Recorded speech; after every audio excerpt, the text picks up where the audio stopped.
जय हिंद साथियों। SSC MTS English की क्लासेज में आप सभी साथियों का हार्दिक अभिनंदन और स्वागत करते हैं। तो एसएससी एमटीएस इंग्लिश की जो आज की प्रैक्टिस सेट देखिए आप लोग कितना है, तो 5 है। आज की प्रैक्टिस सेट 5 है।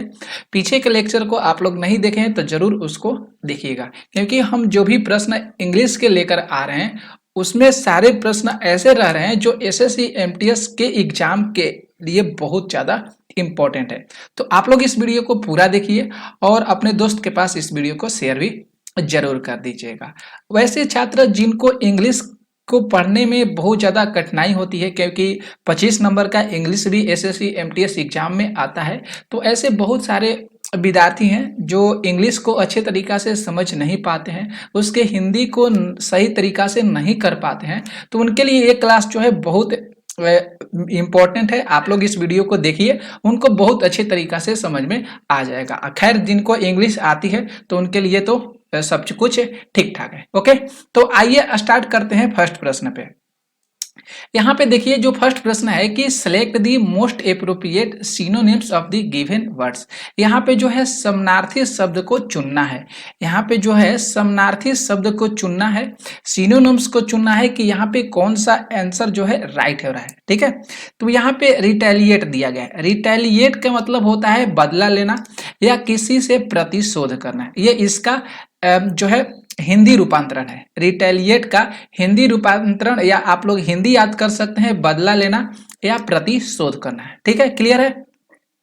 तो इसका जो सिनोनिम्स होगा, ये यहाँ पे कौन सा सिनोनिम्स होगा, कौन सा सही होगा, तो यहाँ पे अगर बात करेंगे तो बी ऑप्शन यहाँ पे देखिए, तो ये सही हो रहा है। रिएक्ट, रिएक्ट का मतलब क्या होता है, तो रिएक्ट का मतलब होता है प्रतिक्रिया करना। रिएक्ट का मतलब क्या होता है, प्रतिक्रिया करना। इस चीज को ध्यान में रखिएगा।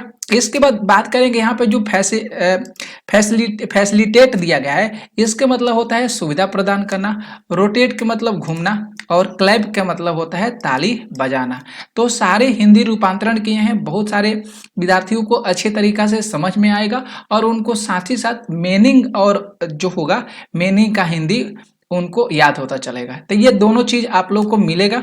आप लोग इस चैनल से जुड़िए, फॉलो कीजिए इस चैनल को, तो आप लोग को समझ में आ गया कि रिटेलिएट के जो हो जाएगा इसका समानार्थी शब्द वह रिएक्ट हो जाएगा, प्रतिक्रिया करना। क्लियर है, ठीक है। नेक्स्ट बढ़ते हैं प्रश्न। यहाँ पे जो सेकेंड प्रश्न देखिए थोड़ा सा बड़ा है। यहाँ पे जो सेकेंड प्रश्न है कि select the option that can be use as one word substituted for the given groups of words. उस विकल्प का चयन करें जिसे दिए गए समूह में के लिए एक शब्द विकल्प के रूप में इस्तेमाल किया जा सकता है। अच्छा सा प्रश्न है और सुंदर सा प्रश्न है।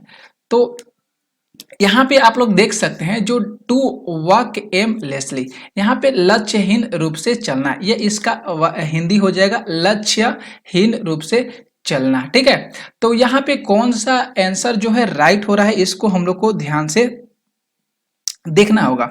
तो अगर हम लोग यहाँ पे जो एम्बल देखेंगे बी ऑप्शन, ये सही हो जाएगा टहलना। लक्ष्यहीन रूप से चलना के मतलब जो हम किसी सीधी रास्ते में चल रहे हैं, अपना लक्ष्य के रास्ते में चल रहे हैं, तो यहाँ पे जो इसका सही अर्थ हो रहा है, सही विकल्प हो रहा है वह एम्बल हो रहा है। एम्बल के मतलब होता है टहलना होता है। एम्बल के मतलब क्या होता है, टहलना या धीरे धीरे आराम से टहलना, ये भी हो सकता है, या धीरे धीरे आराम से टहलना, ये इसका राइट आंसर है। तो ये सारे चीज में आप लोग को दिक्कत नहीं होगा। आप लोग इसको याद जितना ही करिएगा, बुक आप लोग के पास होगा इंग्लिश का, तो उससे आप लोग बेहतर कर सकते हैं। वर्ड ऑफ सब्स्टिट्यूशन हो गया, इसके बाद सिनोनिम्स का हो गया, एंटोनिम्स हो गया, ये सारी चीज याद करने लायक है दोस्तों।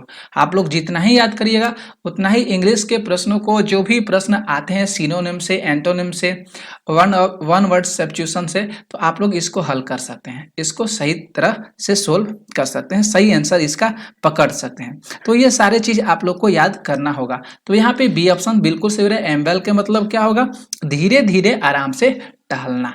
क्लियर हो गया दोस्तों, समझ में आ गया। यहाँ पे देखिएगा यहाँ पे जो अगला है, यहाँ पे देख, इसका भी मीनिंग याद रखिएगा। स्लीदर दिया गया है, इसका मतलब होता है लुढ़कना या सरकना। क्राउल का मतलब होता है रेंगना। स्प्रिंट का मतलब होता है तेजी से दौड़ना या तैरना। तो इसमें से इस विकल्प को देखने के पश्चात लक्ष्यहीन रूप से चलना, इसका जो सही आंसर हो रहा है बी ऑप्शन सही हो रहा है। एम्बल मतलब धीरे धीरे या आराम से टहलना। क्लियर हो गया। नेक्स्ट बढ़ेंगे हम लोग प्रश्न 3। यहाँ पर जो 3 प्रश्न है कि select the incorrectly spelled word, मतलब गलत जो वर्ड्स है, गलत जो वर्तनी है, उसका सही रूपा देखना है कि सही ऑप्शन यहाँ पे कौन सा सही हो रहा है। तो यहाँ पे अगर देखेंगे डी से जेन्युइन दिया गया है, इसका मतलब होता है वास्तविक। देख लीजिए ये सही है, ठीक है। इसके बाद जो सर्किट होता है दोस्तों, सर्किट का मतलब होता है परिपथ। जो परिपथ जो धारा होती है उसी को सर्किट कहा जाता है। इसके बाद अगला देखेंगे बी में मैनर्स। मैनर का मतलब आपका जो तौर तरीका है, आपका शिष्टाचार, ये मैनर्स के ऊपर डिपेंड करता है। और ए ऑप्शन में दिया गया है ट्यूशन, ये ऑप्शन गलत है। तो यहाँ पे गलत को ही चुनना है। तो यहाँ पे राइट आंसर ए हो रहा है, ट्यूटन दिया गया है। ट्यूशन का मतलब होता है, ट्यूटन का मतलब होता है अध्यापन। इसका राइट आंसर जो हो जाएगा TUION हो जाएगा। समझ में आ गया, TUION हो जाएगा, ये इसका सही हो जाएगा, मीनिंग सही इसका हो जाएगा, ठीक है। समझ में आ गया। तो यहाँ पे ये ऑप्शन सही होगा TUITION, जिसका हिंदी होता है, हिंदी रूपांतरण करेंगे तो इसका अध्यापन होता है। ओके, क्लियर है।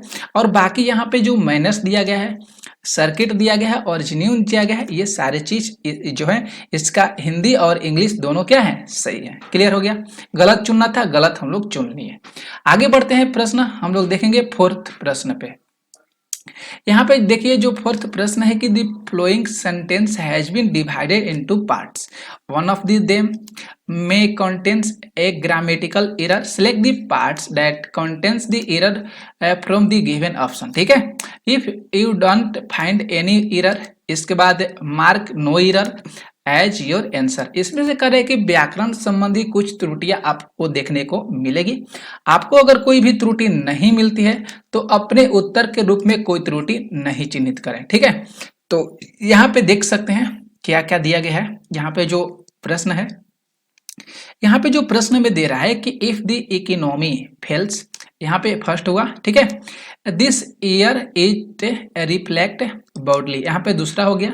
ऑन दी गवर्नमेंट, ये तीसरा हो गया, ठीक है। समझ गए। 3 जो सेगमेंट है, इसको 3 सेगमेंट में हम इसको विभाजित कर दिए, या प्रश्न देखिएगा तो ये 3 सेगमेंट में खुद ही विभाजित किया है, ठीक है। अगर इसको पूरा को हम मिलाएंगे तो इस वर्ष यह सरकार पर बुरा प्रभाव डालता है, इस वर्ष यह सरकार पर बुरा प्रभाव डालता है। क्लियर, समझ में आ गया। तो हम लोगों को यहाँ पे राइट आंसर को चुनना है कि यहाँ पे राइट आंसर कौन सा सही हो रहा है। तो अगर हम लोग बी ऑप्शन को देखेंगे, ये सही हो रहा है। This year it reflect badly, इस वर्ष यह बुरी तरह से प्रतिबिंबित करता है, इस वर्ष यह बुरी तरह से प्रतिबिंबित करता है। तो देखिए यहाँ पे ये गलत हो रहा है, रिफ्लेक्ट से दिया गया है। यहाँ पे ये जो रिफ्लेक्ट है इसके जगह पर क्या होना चाहिए, रिफ्लेक्ट्स होना चाहिए। यहाँ पे LECTS होना चाहिए, ठीक है। अब आप लोग के दिमाग में आ रहा होगा कि सर यहाँ पे आपने एस लगा दिया, क्यों एस लगाया? तो इसका मेन रीजन क्या है सर कि आपने एस इसमें लगा दिया, क्यों लगाया? क्यों लगाए दोस्तों? इसलिए हम दोस्तों यहाँ पे लगाए हैं क्योंकि यहाँ पे जो सब्जेक्ट आप लोग देखिएगा, यहाँ पे देख लीजिएगा, थोड़ा सा इसको हमें यहाँ पे बना दे हैं, इसको ध्यान से देख लीजिएगा। करेक्ट सेंटेंस है कि if the economy fails this year it reflects badly on the government, ठीक है। ये करेक्ट आंसर है। आपको समझाते हैं कि क्यों ऐसा, यहाँ पे जो रिफ्लेक्ट्स दिया गया है ना, एस लगा है, क्यों यहाँ पे एस लगा? क्योंकि यहाँ पे जो सब्जेक्ट आप लोग देख रहे हैं, इफ, ये कौन सा सब्जेक्ट है? तो ये सिंगुलर सब्जेक्ट है, ध्यान में रखिएगा। ये कौन सा सब्जेक्ट है दोस्तों? तो ये सिंगुलर सब्जेक्ट है, ओके। और वर्ब भी सिंगुलर के ही जैसा रिएक्ट करेगा। वर्ब जो होगा, ये रिफ्लेक्ट्स जो है एक वर्ब है, ठीक है, ये वर्ब है। और जो वर्ब आप लोगों को बताए हैं कि वर्ब भी अगर सब्जेक्ट सिंगुलर के जैसा बिहेव कर रहा है तो वर्ब भी दोस्तों सिंगुलर के जैसा ही बिहेव करेगा, सिंगुलर के जैसा ही प्रयोग होगा। ये बात समझ में आप लोग को आ रहा होगा। ठीक है। अगर आप लोग वर्ब में एस या ईएस जोड़ते हैं, वर्ब में एस या ईएस जोड़ते हैं, तो एस या ईएस जोड़कर हम उसको क्या बनाते हैं दोस्तों, तो इसको सिंगुलर बनाते हैं। हम उसको क्या करते हैं, सिंगुलर बनाते हैं। जबकि अगर नाउन होता है, जबकि अगर नाउन में हम उसमें एस या ईएस जोड़ते हैं, तो हम उसका क्या बनाते हैं, तो हम उसका प्लुरल बनाते हैं। क्या इसमें कोई दिक्कत है तो बताइए। फिर से समझ लीजिए, सिंगुलर और प्लुरल दो तरह के होते हैं। ठीक है, सिंगुलर मतलब वर्ब में जब हम एस या एस जोड़ेंगे तो उसमें वह सिंगुलर बनेगा। ठीक है, अगर नाउन में हम एस या एस जोड़ेंगे तो वह प्लुरल बनेगा। तो यहाँ पे नाउन तो नहीं है, आप लोग देख लीजिएगा, यहाँ पे जो सब्जेक्ट दिया गया है वह सिंगुलर है, और यहाँ पे जो वर्ब दिया गया है रिफ्लेक्ट, ये भी सिंगुलर है। तो हमको वर्ब में क्या करना होगा, जब सब्जेक्ट सिंगुलर है तो वर्ब भी हमको सिंगुलर बनाना होगा। तो वर्ब में हमको एस, अगर एस लगा देंगे रिफ्लेक्ट्स हो जाएगा, तो ये क्या हो जाएगा, सिंगुलर हो जाएगा। तो इसीलिए यहाँ पे जो राइट आंसर हो रहा था बी ऑप्शन यहाँ पे सही हो रहा था। तो यहाँ पे ये वाला जो सेकेंड जो दिया गया है सेगमेंट, ये क्या है, ये गलत हो रहा है। ये सेकेंड जो सेगमेंट दिया गया है ये गलत हो रहा है। कोई दिक्कत है दोस्तों तो जरूर आप कमेंट करके बताइएगा कि सर हम लोगों को समझ में नहीं आ रहा है। ठीक है, आप लोग जरूर बताइएगा, समझ गए। ठीक है, नेक्स्ट बढ़ते हैं हम लोग अगले प्रश्न पे। यहाँ पे जो 5 प्रश्न है देख लीजिएगा। Select the most appropriate option the fill in the blanks. रिक्त स्थान को भरने के लिए सबसे उपयुक्त विकल्प को हम लोग को क्या करना है, चुनना है। यहाँ पे आप लोग इंग्लिश देख लीजिए। ठीक है, यहाँ पे हिंदी इसको हम तुरंत रूपांतरण कर रहे हैं कि जलवायु परिवर्तन के बारे में या बढ़ती चिंताएं निरंतर विकास की दिशा में बढ़े हुए प्रयासों की आवश्यकता की ओर इशारा करती है, आवश्यकता की ओर इशारा करती है। तो यहाँ पे हमको सबसे सही ऑप्शन को चुनना है कि यहाँ पे कौन सा ऑप्शन जो है यहाँ पे सही हो रहा है। तो यहाँ पे देखिए दोस्तों, हमने यहाँ पे ब्लैंक्स देना छूट गया है टूवर्ड्स, यहाँ पे जो इनहैंस्ड एफर्ट्स टूवर्ड्स, यहाँ पे ब्लैंक्स होगा, तब जाके सबस्टेंट ग्रोथ हो जाएगा। ठीक है, तो यहाँ पे हमने ब्लैंक्स देना छूट गया है, यहाँ पे हमको ब्लैंक्स देना छूट गया है। तो यहाँ पे जो हो जाएगा ऑप्शन जो सी होगा ये सही होगा। अचीविंग मतलब होता है हासिल करना, अचीविंग के मतलब क्या होता है, हासिल करना। सी विकल्प यहाँ पे सही होगा। आप लोग को बताएं जो टूवर्ड्स यहाँ पे दिया गया है ये जो है प्रीपोजिशन है। ये क्या है दोस्तों, ये प्रीपोजिशन है, ध्यान में रखना होगा। ये क्या हो जाएगा, तो ये प्रीपोजिशन हो जाएगा। समझ में आ गया आप लोग को। और जब प्रीपोजिशन के साथ हमेशा वर्ब में आईएनजी फॉर्म का रिएक्ट किया जाता है। जब भी किसी भी सब वर्ब के आगे जब भी प्रीपोजिशन आ जाता है तो उस वर्ब में आईएनजी का प्रयोग किया जाता है, उस वर्ब में क्या होता है, आईएनजी का प्रयोग किया जाता है। तो यहाँ पे अचीविंग जो हो जाएगा ये सही सही आंसर हो जाएगा, राइट आंसर हो जाएगा। तो यहाँ पे आप लोग देख लीजिएगा दोस्तों, यहाँ पे जो करेक्ट सेंटेंस है यहाँ पे आप लोग देख लीजिएगा, अचीविंग यहाँ पे लगाए हैं, ये ब्लैंक्स यहाँ पे है, लेकिन हम ब्लैंक्स देना वहाँ पे छूट गया था। ठीक है, तो यहाँ पे अचीविंग सही हो जाएगा। क्लियर है दोस्तों, समझ में आ गया। आप लोग जब भी आप लोग याद रखिएगा कि कभी भी आप लोगों को अगर प्रीपोजिशन दिख जाए सेंटेंस में, तो आप सेंटेंस के बाद वर्ब में आईएनजी का रिएक्ट करिएगा, आईएनजी हमेशा लगाइएगा। वर्ब के बाद क्या लगाइएगा, आईएनजी ही लगाइएगा। क्लियर है दोस्तों, देख लीजिएगा। अब आगे हम लोग चलते हैं कंप्रीहेंशन के अंतर्गत। कंप्रीहेंशन का हिंदी क्या होता है, समझ होता है। कंप्रीहेंशन का हिंदी क्या होता है, समझ होता है। ठीक है, अब हम लोग कंप्रीहेंशन करने वाले हैं। कंप्रीहेंशन में देखिएगा, आप लोग ध्यान से समझिएगा और आप लोग को बहुत हम अच्छे तरीक़ा से समझाएंगे। तो यहाँ पे आप लोग देख सकते हैं ये जो यहाँ पे डिस्क्रिप्शन दिया गया है कुछ। ठीक है, तो डिस्क्रिप्शन को हम लोग को पढ़ने की कोई ज़रूरत नहीं है, सारी चीज़ हम लोग को पता है। ठीक है, अब यहाँ पे जो चलते हैं हम लोग फर्स्ट पैराग्राफ, सेकेंड पैराग्राफ और थर्ड पैराग्राफ। ठीक है, तो यहाँ पे दो दिया गया है the rise in the Irrawaddy dolphin, यहाँ पे फिर ब्लैंक्स दिया गया है। In Chilika can attributed to the aviation of, यहाँ पे ब्लैंक्स दिया गया है फिश इंडोर्स। यहाँ पे करें कि चिल्का में इरावदी डॉल्फिन, ब्लैंक्स दिया गया है, इसकी वृद्धि को डैश मछली के बाड़ों को बेदखल करने के लिए जिम्मेदार ठहराया जा सकता है। ठीक है, जिम्मेदार ठहराया जा सकता है। क्लियर है। तो यहाँ पे हम लोग को आगे नहीं पढ़ना है, यहाँ पे हम लोग को फर्स्ट प्रश्न देखना है। यहाँ पे प्रश्न देखिएगा, देखिए यहाँ पे प्रश्न क्या कर रहा है। यहाँ पे प्रश्न को ध्यान दीजिएगा कि ये प्रश्न जो है यहाँ पे क्या कर रहा है। यहाँ पे करेगा रिक्त स्थान 1 को भरने के लिए सबसे उपयुक्त विकल्प कौन सा हो जाएगा। यहाँ पे मोस्ट अप्रोप्रिएट ऑप्शन को चुनना है। नेटिव दिया गया है, इन हैबिटेंट्स दिया गया है, निवासी होता है। इसके बाद पॉपुलेशन जनसंख्या दिया गया है, क्लैन दिया गया है। यहाँ पे जो क्लैन है, क्लैन का मतलब होता है वंश। तो वहां पे कौन सा राइट आंसर हो जाएगा पैसेज के अनुसार, वहां पे क्या होना चाहिए, तो पॉपुलेशन होना चाहिए। सी ऑप्शन यहाँ पे सही हो जाएगा। कहाँ पे सही होगा दोस्तों, तो यहाँ पे जो है आप लोग यहाँ पे देख लीजिएगा, इरावदी डॉल्फिन यहाँ पे जो दिया गया है, यहाँ पे क्या होगा, पॉपुलेशन हो जाएगा। यहाँ पे POPULATION हो जाएगा, पॉपुलेशन हो जाएगा। समझ में आ गया।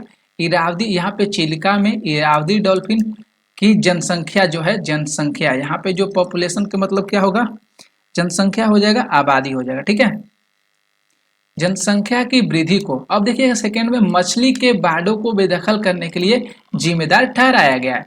तो सेकेंड हम लोग को देखना होगा। सेकेंड जो प्रश्न है यहाँ पे देख लीजिए, ये तो आप लोग को पता चल गया, जनसंख्या हो जाएगा। अब यहाँ पे जो 7 प्रश्न है कि रिक्त स्थान 2 को भरने के लिए सबसे उपयुक्त विकल्प कौन सा होगा। आप लोग को ये जो पैराग्राफ है फर्स्ट आप लोग को समझ में आ गया होगा। ठीक है, यहाँ पे जो ए ऑप्शन में दिया गया है कि अनवारंटेड, अनवारंटेड के मतलब होता है अनुचित, अनुचित या अप्रमाणित। इसके बाद जो अगला दिया गया है यहाँ पे जो नाजायज है, यहाँ पे हम लोग को सही ऑप्शन को चुनना है। ठीक है, असंवैधानिक और इलीगल है, अवैध है। तो हम लोग को जो सेकंड पैराग्राफ हो जाएगा यहाँ पे डी ऑप्शन से होगा, इलीगल हो जाएगा। अवैध जो है यहाँ पे सेकंड पैराग्राफ में अवैध हो जाएगा। ठीक है, यहाँ पे जो क्या होगा, इलीगल होगा। तो चलिए ठीक है, हम लोग उसको भर के देखते हैं। इलीगल क्या आ गया, यहाँ पे है।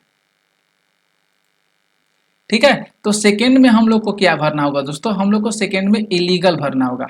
ILLIGA हो जाएगा, और यहाँ पे जो हो जाएगा पॉपुलेशन हो जाएगा। क्या आप लोग को समझ में आ गया कि जो चिल्का में इरावदी डॉल्फिन की जो जनसंख्या के वृद्धि को अवैध मछली के बाड़ों को बेदखल करने के लिए जिम्मेदार ठहराया जा सकता है। समझ में आ गया, क्लियर है। तो इसी तरह आप लोग को कॉम्प्रिहेंशन के प्रश्नों को सही तरीका से करना पड़ेगा। क्लियर है दोस्तों। ठीक है, हम लोग सेकंड पैराग्राफ की ओर चलते हैं। सेकंड पैराग्राफ ध्यान से देखिए। सेकंड पैराग्राफ का है कि चिल्का झील के हजारों हेक्टरों को यहाँ पे ब्लैंक्स दिया गया। ठीक है, मुक्त कर दिए जाने के बाद इरावदी डॉल्फिन को आवाजाही के लिए आबादित क्षेत्र मिल गया, आबादित क्षेत्र मिल गया। तो हम लोग को यहाँ पे ब्लैंक्स देखना होगा। ब्लैंक्स में क्या भरा जाएगा, यहाँ पे चलते हैं प्रश्न तीसरा देखेंगे। यहाँ पे देखिए जो प्रश्न यहाँ पे 8 नंबर है, select the most appropriate option in the fill in the blanks. रिक्त स्थान को तीसरा भरने के लिए सबसे उपयुक्त जो विकल्प हो जाएगा, यहाँ पे सबसे उपयुक्त विकल्प कौन सा हो जाएगा। तो यहाँ पे कॉन्सिफिकेशन दिया गया है। कॉन्सिफिकेशन मतलब होता है जब्ती होता है। इसके बाद जो यहाँ पे जो बी में दिया है अनक्रोचमेंट दिया गया है, अतिक्रमण होता है। इसके बाद अगला देखेंगे इंटरमेंशन दिया गया है, हस्तक्षेप होता है। और अगला जो दिया गया है टेस्ट पास दिया गया है, अनधिकार प्रवेश। तो यहाँ पे जो राइट आंसर जो हो जाएगा, यहाँ पे जो राइट आंसर की बात करेंगे ऑप्शन बी यहाँ पे सही हो जाएगा, अतिक्रमण हो जाएगा। यहाँ पे जो ऑप्शन हो जाएगा अनक्रोचमेंट, ये सही हो जाएगा अतिक्रमण। ठीक है, तो यहाँ पे हम लोग को बी ऑप्शन यहाँ पे सही हो रहा है। जो यहाँ पे जो ऑप्शन हम लोग देखे हैं, यहाँ पे बी ऑप्शन सही होगा। ठीक है, यहाँ पे बी ऑप्शन सही होगा। आप लोग को स्पेलिंग यहाँ पे क्या होगा, इनक्रोचमेंट हो जाएगा। तो इनक्रोचमेंट का स्पेलिंग हो जाएगा ENCROACHMENT हो जाएगा। समझ में आ गया, इनक्रोचमेंट हो जाएगा, ये सही हो जाएगा। तो चिल्का झील के हजारों हेक्टेयर के क्षेत्रों को मुक्त कर दिए जाने के बाद इरावदी डॉल्फिन को आवाजाही के लिए आबादित क्षेत्र मिल गया है। ठीक है दोस्तों, समझ में आ रहा है आप लोगों को। ठीक है, अगर आप लोग को इसमें दिक्कत होगा तो जरूर बताइएगा। अतिक्रमण, चिल्का झील के हजारों हेक्टेयर क्षेत्र को अतिक्रमण मुक्त, मतलब अतिक्रमण मुक्त कर दिए जाने के बाद इरावदी डॉल्फिन के आवाजाही के लिए आबादी क्षेत्र मिल जाएगा। अतिक्रमण को हटाना है, अतिक्रमण को मुक्त करना है। समझ में आ गया सेकंड पैराग्राफ। अगला पैराग्राफ चलेंगे चौथा में। यहाँ पे ब्लैंक्स दिया गया। ठीक है, यहाँ पे अगला कार्य है कि पिछले साल जो कोविड-19 आया था, लॉकडाउन के कारण चिल्का झील पर तुलनात्मक रूप से कम पर्यटक नार्वे थे। तो यहाँ पे सही आंसर यहाँ पे कौन सा हो जाएगा?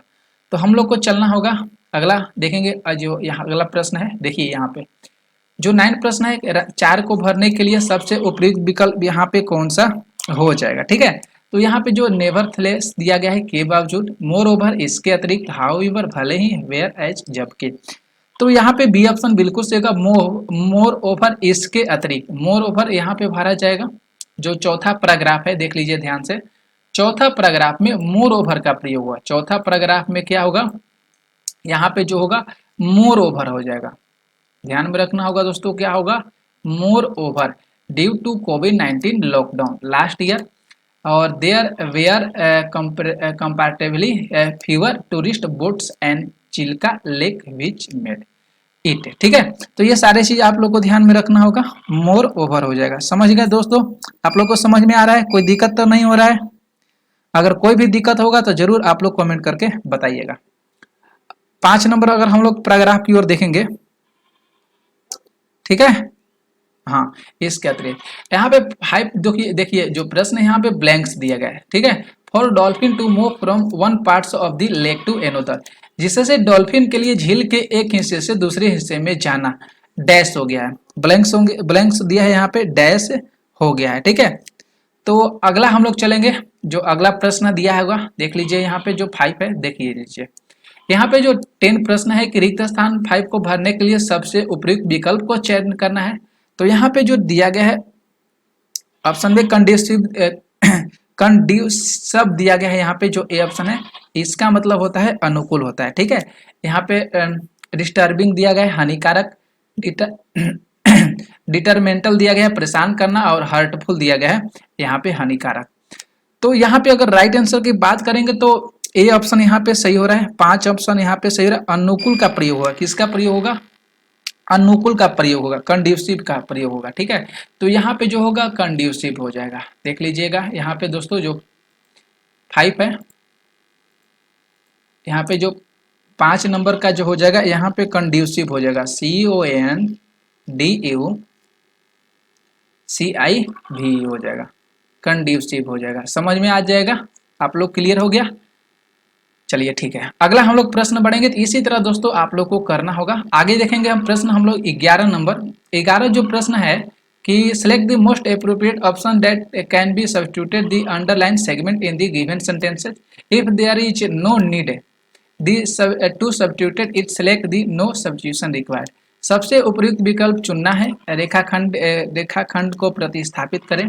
यदि इसे प्रस्तापित करने के लिए आवश्यकता नहीं है तो कोई प्रतिस्थापन आवश्यक नहीं चुनेंगे, ठीक है। तो हम लोग को इसके बाद ये प्रश्न को सही तरीका से करना होगा। आप लोग को सारी वीडियो समझ में आ रही होगी तो आप लोग इस वीडियो को शेयर भी जरूर कर दीजिएगा। तो चलिए ठीक है, हम लोग प्रश्न देखते हैं। यहाँ पे जो दिया गया है कि the first meeting of this standing committee will be hold next week. अस्थायी समिति की जो पहली बैठक है वह अगले सप्ताह आयोजित की जाएगी। अब यहाँ पे हम लोग को सही ऑप्शन को चुनना है। तो यहाँ पे बी ऑप्शन सही हो जाएगा, will be held next week, अगले सप्ताह आयोजित की जाएगी। यहाँ पे ये गलत हो रहा है। ये क्या है दोस्तों, ये गलत हो रहा है। हाँ, ये गलत हो रहा है। Will be hold next week, ये गलत हो रहा है। Will be hold next week क्यों गलत हो रहा है, देखिएगा ध्यान से। यहाँ पे विल बी दिया गया, होल्ड दिया गया। होल्ड के जगह पर क्या होगा, हेल्ड हो जाएगा, क्योंकि ये जो पास्ट टेंस में चला जाएगा। नेक्स्ट वीक मतलब अगले वीक, ठीक है। तो यहाँ पे विल बी हो जाएगा, तो ये फ्यूचर की बात कह रहा है, फ्यूचर में बात ये सारी चीज कर रहा है। Will be held next week हो जाएगा। विल बी के बाद हमेशा वर्ब जो होता है थर्ड फॉर्म में होता है। वर्ब हमेशा कितना होता है, विल बी के बाद हमेशा वर्ब का तीसरा रूप ही लगता है। वर्ब का हमेशा तीसरा रूप ही लगता है, ठीक है। समझ में आ गया? तो यहाँ पे बी ऑप्शन सही होगा। यहाँ पे देख सकते हैं, the first meeting of this standing committee will be held next week. ठीक, क्लियर है दोस्तों? अगला देखिए, जो अगला देखेंगे जो प्रश्न 12 है कि select the incorrectly spelled word, मतलब गलत वर्तनी को चुनना है। यहाँ पे जो गलत वर्तनी है कौन सा हो जाएगा, तो यहाँ पे देख सकते हैं रिट्रीव हो जाएगा, पुनः प्राप्त करना, रिटर्न वापस, रिटोर्ट करारा जवाब, रिवेंज मतलब बदला करना। तो यहाँ पे हम लोग को डी ऑप्शन यहाँ पे ही सही देखने को मिल रहा है। गलत कौन सा ऑप्शन है, ये डी ऑप्शन गलत है। यहाँ पे जो गलत ऑप्शन कौन सा हो जाएगा, तो गलत ऑप्शन गलत ये हो जाएगा। तो इसका इंग्लिश क्या हो जाएगा, ये रिवेंज हो जाएगा, REVENGE। ठीक है, समझ में आ गया, इसका मतलब होता है बदला लेना। अगला प्रश्न चलेंगे हम लोग। नहीं साथियों, चलिए 12वीं प्रश्न आप सभी साथियों के लिए आज के क्लास में लिए थे। 12 तक हम लोग प्रश्न किए। कैसा लगा आप लोग को आज की क्लास, जरूर कमेंट करके बताइएगा। इस वीडियो को लाइक शेयर जरूर कर दीजिएगा।